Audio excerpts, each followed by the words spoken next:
1절에서 11절입니다. 제가 먼저 읽겠습니다. 그때 아우구스투스 황제가 칙령을 내려 온 세계가 호적을 등록하게 되었는데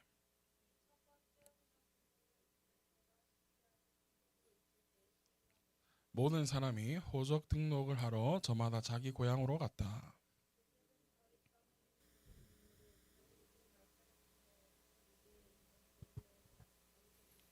자기 약혼자인 마리아와 함께 등록하러 올라갔다. 그때 마리아는 임신 중이었는데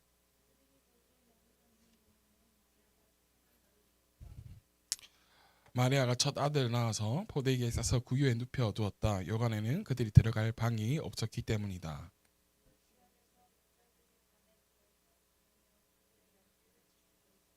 그런데 주님의 한 천사가 그들에게 나타나고 주님의 영광이 그들의 뒤로 비추니 그들은 몹시 두려워하였다.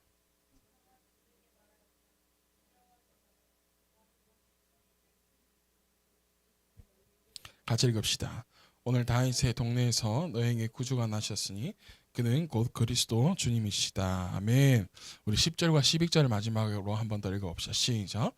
천사가 그들에게 말하였다. 두려워하지 말아라. 나는 온 백성에게 큰 기쁨이 될 소식을 너에게 전하여 준다. 오늘 다윗의 동네에서 너에게 구주가 나셨으니 그는 곧 그리스도 주님이시라. 아멘. 오늘 나무에서 나무로라는 제목을 함께 성탄절 감사 예배를 드리도록 하겠습니다. 옆 사람과 다시 한번 인사합시다. 메리 크리스마스. 네. 어저께 주일 아침부터 시작해가지고 오늘 아침까지 24시간 같이 함께 있잖아요, 그죠? 네. 근데 다들 달라요. 상태가 다 달라요. 일찍 잔 사람들은 멀쩡하고, 조금 늦게 잔 사람들은 좀 까리까리하고, 완전히 안 사람들은 더 까리까리하고. 근데 우리 예배 잘 드리고 집에 가서 편하게 쉬도록 합시다. 저도 나이가 있는지 여러분들하고 같이 이제 맞춰서 하려니까 체력이 안 되더라고. 중간중간에 방에 들어갔다가 다시 나왔다가 들어갔다 나왔다 결국은 안 돼가지고 4시 반에 잤는데 그래서 목소리 지금 간 것 같아요, 그죠? 자, 성탄절은요 특별히 예수님의 나심을요 기뻐하고 감사하고 영광을 돌려드리는 줄 믿습니다. 아멘. 그런데 예수님의 탄생, 나심은요 조금 특별합니다. 여러분, 우리나라에 알려진 신화들을 보면 그들의 탄생 스토리가 굉장합니다. 우리 여기 경남 지방에는 우리 박혁거세 신라 맞죠, 그죠? 박혁거세 어디서 태어났다 그래요? 뭐 아래서 막 길에 있는데 막 황금빛이 나는 그 아래서 막 깨고 나 뭐 그런 것들도 있고, 단군 신화를 보면 뭐 호랑이하고 곰이 막 있었는데 막 하여튼 스토리들이 굉장해요, 그죠? 그들을 엄청나게 높여 주려고 막 하잖아요, 그죠? 그런데 예수님의 탄생이 조금 특별하다라고 말했지만, 특별하다고 하면 우리 앞서 말한 뭐 그런 것보다는 좀 뭔가 더 화려한 거나 뭔가 있어야 될 것 같은데, 더 나은 것이 있어야 될 것 같은데요, 사실 나은 것은 없습니다, 예수님의 탄생의 스토리에서. 그런데 예수님의 탄생의 신화에 등장하는 인물들, 예수님의 탄생은요 그 신화에 등장하는 그 인물들에 비해서 초라하게 짝이 사실은 없습니다. 그래서 이제 유대인들은 예수님을 메시아로 인정하지 않으려고 했던 것 같아요. 오늘 특별히 말씀의 제목처럼 예수님이 나시면 나무로 와서 어떻게 하냐, 나무로 가셨어요. 이거를 이제 우리가 오늘 함께 나눌 건데요. 우리 예수님의 탄생의 현장으로 함께 우리가 떠나보려고 합니다. 우리 4절에 보니까 요셉은 다윗 가문의 자손이므로 갈릴리 나사렛 동네에서 유대에 있는 베들레헴이라는 동네로 자기 약혼자인 마리아와 함께 등록하러 올라갔다. 무엇을 등록하러 갔냐면 로직 함께 살펴보았는데 아우구스투스 황제가 호적을 등록하라고 칙령을 내리는 거예요. 모든 사람들이 자기의 본고향으로 가는 거죠. 그래 베들레헴은 다윗의 동네로 가게 되는데, 이때 마리아가 뭐 하는 중이었어요? 임신 중이었다라는 거죠. 근데 해산할 날이 가까웠대요. 6절에 보니까. 그래서 마리아가 7절에 보니까 마리아가 첫 아들을 낳아서 포대기에 싸서 어디에 누웠어요? 구유에 눕혀 두었다라는 거예요. 왜? 그들이 들어갈 여간방이 없었기 때문에. 여러분, 예수님의 나심 어디서부터 시작했냐면 구유에서부터 시작했어요. 말구유. 어제 오전에 우리가 예배 드릴 때 잠시 언급했지만 크리스마스 시즌에 웬만한 호텔들과 뭐 모텔들도 다 웬만한 만실입니다. 예수님의 태어나심의 날도 마찬가지였어요. 모든 사람들이 로마의 황제 칙령에 따라 호적을 등록하기 때문에 모든 객실이 없었어요. 그래서 예수님의 탄생을 말들이 지내는 마구간에 특별히 그 말 구유 안에 누였다라는 거예요. 그래서 아기를 낳아야 하는 요셉과 마리아가 어쩔 수 없이 예수님의 말 구유에 누였다라는 게 보도기 있었어. 그 말 구유 여러분 어떻게 생긴지 아세요? 이렇게 생겼어요. 뭐 찾아보면 여러 가지가 있겠지만 이런 식으로 생겼대요. 자, 나무에서 시작된 이 예수님의 탄생, 특별하지도 유별나지도 않지만 우리에게 특별히 구원의 선물을 주셨다라는 것을 우리가 기억해야 될 줄로 믿습니다. 그뿐만이 아니라 우리에게 세상에 줄 수 없는 평화를 우리에게 허락하셨다라는 것이죠. 그럼 작년인가요? 사우디아라비아의 빈살만 그 왕세자가 왔잖아요, 그죠? 그런데 정말 많은 이슈들을 만들어 놓고 갔어요. 그의 재력이 여러분 얼마인지 아세요? 약 3천조 원이래요. 3천조 원. 그래서 빈살만이 우리나라에 와서 있었던 시간이 24시간이 채 되지도 않아요. 그런데 그 시간 동안 그 호텔의 호텔의 전체를 통으로 빌려서 사용하였고 제일 좋은 스위트룸에 그 빈살만이 묵을 수 있도록 했는데 거기에 자신이 쓰는 운동기구도 쫙 갖다 놨고 또 음식을 하는 도구들도 그 하루에 머물면서 먹기 위해서 모든 음식하는 도구들도 새로 싹 다 구비해서 하고 그 쓰고 뭐 어디다 갖다 놨는지 모르겠는데 여튼 그렇게까지 하면서 또 전객실에 이 방탄 유리로 다 세팅을 했다 그러죠. 그래서 그 사람의 방문이 우리나라를 엄청 떠들썩하게 만들었고 엄청난 뉴스거리를 만들었어요. 그래서 우리나라의 탑5 안에 드는 기업의 이 회장들이 이 빈살만 이 왕세자를 만나기 위해서 갔잖아요. 왜? 어떻게든 사업권을 수주를 따내기 위해서. 예수님의 탄생은요, 이 빈살만 왕세자가 우리나라에 와서 만들었던 그런 뭐 삐까번쩍하고 막 그런 화려한 거 그러한 이슈들을 만들지 못했지만 오히려 예수님의 나심은 모든 이들이 기대했던 것과 완전 달랐지만 어떤 이들은 예수님의 탄생이 오히려 실망했을 수도 있어요. 그런데 아이들이 마치 이 크리스마스 선물을 기대했다가 못 받으면 실망하는 것처럼 뭐 실망했을 수도 있어요. 예수님의 탄생을요. 그럼 우리가 기억해야 될 것이 반드시 있는데 그건 무엇이냐면 여러분 10절의 말씀 한번 읽어볼까요? 10절 시작. 천사들이 여기에 말하였다. 두려워하지 말아라. 나는 온 백성에게 큰 기쁨이 될 소식을 어떤 소식을요? 온 백성에게 이게 중요해요 여러분. 온 백성에게 큰 기쁨이 될 소식. 할렐루야. 이 소식 기쁨의 소식을 주시기 위해서 오셨다는 것을 우리는 기억해야 됩니다. 예수님의 탄생이 비록 보잘것없고 초라하기 짝이 없다 할지라도 예수님께서 이 땅에 오심의 탄생은요 온 백성이 누릴 만한 그런 큰 기쁨의 소식이었다라는 것입니다. 여러분 그런데 세상 사람들이 볼 때에는 정말 이 예수님의 탄생이 초라하잖아요. 사실은 온 세상에게 끼칠 기쁨의 소식을 전하러 오셨다는 분이 말 구에 누여져 있는 초라하기 짝이 없는 그러한 것에 누워 있다는 걸 실망할 수밖에 없어요. 예수님께서 특별히 사역하실 때에 우리가 기대했던 모습들이 조금 보여집니다.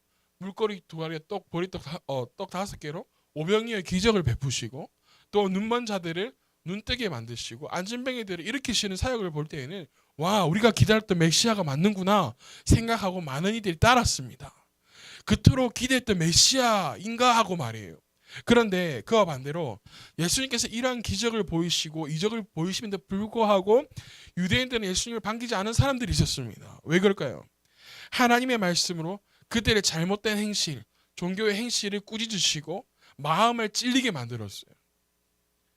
그들은요 하나님의 말씀으로 바로 서는 것에 또한 그런 것에 관심 있는 것보다 그들이 가지고 있는 모든 것을 놓고 싶지 않았던 것이죠. 어떻게 보면 허무할 수도 있고 뭐야 이럴 수도 있을 것 같아요. 그래서 결국에는 자신들이 마음에 들지 않았던 예수님을 어디에 매달아 죽이나요? 십자가. 그런데 뭘로 만들었어요? 나무로 만든 십자가. 그래서 예수님의 탄생의 나심은요 나무로 오셨다가 나무로 가셨다. 나무에서 시작된 예수님의 시작이 나무로 마치게 됩니다. 그러나 보잘것없는 예수님의 탄생의 소식은 온 백성에게 끼칠 만한 큰 기쁨이 되는 소식이었다라는 것을 우리가 기억해야 된다라는 거예요. 자, 나무에서 나무로 시작된 그리고 나무로 끝이 난 이 허무하게 끝난 것 같처럼 보이지만 우리는 이 예수님의 그 탄생으로 인하여서 생명을 얻게 되었습니다. 오늘 본문에 등장하는 목자들도요, 온 백성에게 큰 기쁨에 대해 소식, 아기 예수님의 탄생을 듣고 막상 가보니까 얼마나 실망했겠어요. 말 구에 누워있는 초라하게 짝이 없는 에게 나무 구유에 있네. 아니 온 백성에 끼칠 만한 큰 기쁨의 소식이라며. 근데 더 나아가서 요셉과 마리아는 어떻겠어요, 여러분? 마리아는요 처녀의 신분이에요. 요셉은요 정혼자가 자신과의 이 합방도 이루어지지 않았는데 임신했단 말이에요. 그 모든 것을 사회적인 비난과 모든 것을 감수하고 하나님의 아들 그리스도라고 품고 있는 이 아기가 태어나는데 초라하게 짝이 없다라는 거예요. 자, 그런데 여러분은 이러한 초라한 예수님의 탄생에 여러분들이 만약에 직면해 있다면 어떠셨을 것 같아요? 아마 조금은 실망했을 수도 있을 것 같아요. 그러나 우리에게 생명을 주시기 위해서 그 초라한 말 구유에 예수님은 모든 하늘의 보좌를 모든 영광을 버리고 이 땅에 오셨다라는 것은 우리는 또 한편으로 기억해야 됩니다. 모든 종교는요 최정상으로 가는 방법에 대해서 가르쳐 줍니다. 그래서 자꾸 우리는 올라가려고 해요. 올라가야 된다고 생각합니다. 그러나 우리가 믿는 예수님은요 우리를 구원하시기 위해서 직접 우리에게 내려오셨다는 것이에요. 이게 여러분 중요합니다. 많은 사람들이 종교를 이야기할 때 가는 방향은 달라도 정상에서 만나면 되지 않냐라고 이야기해요. 그래서 끊임없이 위로 올라가려고 해요. 그러나 우리는 그게 아니라는 거예요. 이 땅에 예수님께서 우리를 직접 내려오셨어요. 그래서 우리는요 더 이상 높은 곳을 향해서 오르기 위해서요 안간힘을 쓰고 시간과 노력을 쏟는 것이 아니라 예수 그리스도를 우리의 구주로 만왕의 왕으로 영접하고 그분과 함께 하는 일이 이 성탄절을 맞이하는 우리가 해야 할 일이라는 거예요. 하나님과 함께 하는 거. 그러하기에 예수님의 탄생의 이 성탄절은요 우리의 만족을 채우는 시간이 아닙니다. 우리의 연약함과 우리의 부족함을 가지고 주님께 나아가서 예수님과 함께 하는 이들이 되어야 될 줄로 믿습니다. 어제 잠시 말했지만 우리는요 예수님 없이는 살아갈 수 없는 존재들입니다. 그러하기에 누가 필요한 거예요? 예수님이 필요하신 거예요. 그러하기에 우리 주님과 함께 해야 되는 것이 예수님과 함께함의 회복이 이 성탄절을 맞이하는 진정한 의미가 되는 것입니다. 더 나아가서는 성탄절은 우리에게 주어진 구원의 소식을 전하는 날이 되어야 될 줄로 믿습니다. 왜? 온 백성에게 끼칠 큰 기쁨의 소식이 되기 때문에. 예수님의 탄생은요 단순히 인간의 탄생이 아니라 구원의 시작을 의미해요. 예수님은요 우리의 죄를 대속하기 위해서 이 땅에 오셨거든요. 그래서 예수님을 믿고 따르는 사람은 누구든지 이 대속의 구원의 선물을 받을 수 있다는 거예요.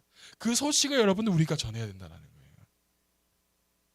그러기에 예수님의 탄생은 또 한편으로는 우리에게 새로운 희망을 줍니다.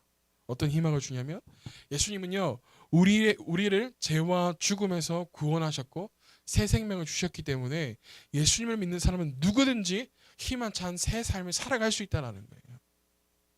세상이 깍박하고 세상에 내년의 전망을 보면 앞이 캄캄하고 어렵다고 하지만 우리에게는 새로운 희망이 있다라는 것입니다. 왜? 예수님이 우리와 함께 하시니까. 사랑하는 여러분, 나무로의 예수님의 어떻게 보면 삶이었을지 모르지만 그 예수님께서 이 땅에 오신 그 기쁨의 소식 때문에 우리의 진정한 구원자로 이 땅에 오셨고 또한 메시아가 되시는 우리 주님께 우리 모든 영광을 돌려드리고 나아가는 여러분들이 되어지기를 축복합니다. 아멘. 우리의 기대와는 전혀 다른 메시아의 탄생이었을지는 모르지만 보기에 초라하기 짝이 없는 예수님의 탄생이었을지 모르겠지만 온 백성에게 끼칠 만한 큰 기쁨의 소식을 우리에 주시기 위해 오셨다는 것을 여러분들 꼭 기억하시길 바랍니다. 우리 10절 11절을 다시 한번 읽어볼까요? 누가복음 2장 10절에서 11절입니다. 읽어봅시다. 시작. 천사가 그들에게 말하였다. 두려워하지 말아라. 나는 온 백성이 큰 기쁨이 될 소식을 너에게 전하여 준다. 오늘 다윗의 동네에서 너에게 구주가 나셨으니 그는 곧 그리스도 주님이시다. 할렐루야. 아멘. 초락이 짝이 없게 우리에게 왔을지는 모르겠지만 너희에게 구주가 되시는 예수 그리스도 주님이시다라는 것, 이것을 우리가 기억하고 나아가야 되는 것입니다. 할렐루야. 근데 그 예수 그리스도는 우리의 주님이신데 그 주님이 어떤 분이시냐? 10절에 보니까 우리는 뭐 하실? 우리에게 어떤 것을 끼치실?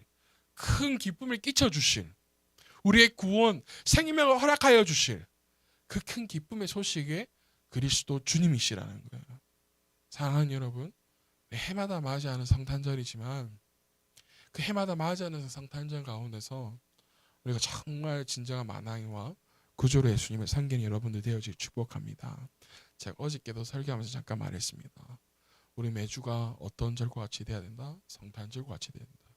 근데 여러분, 이 말에 모순이 있습니다. 어떤 모순이 있냐면 매주 성탄절처럼 살아간다라고 말하고 하지만 삶에서 예수님 이야기를 하지 않는데요. 예수님의 이야기라고는 전혀 없는데요.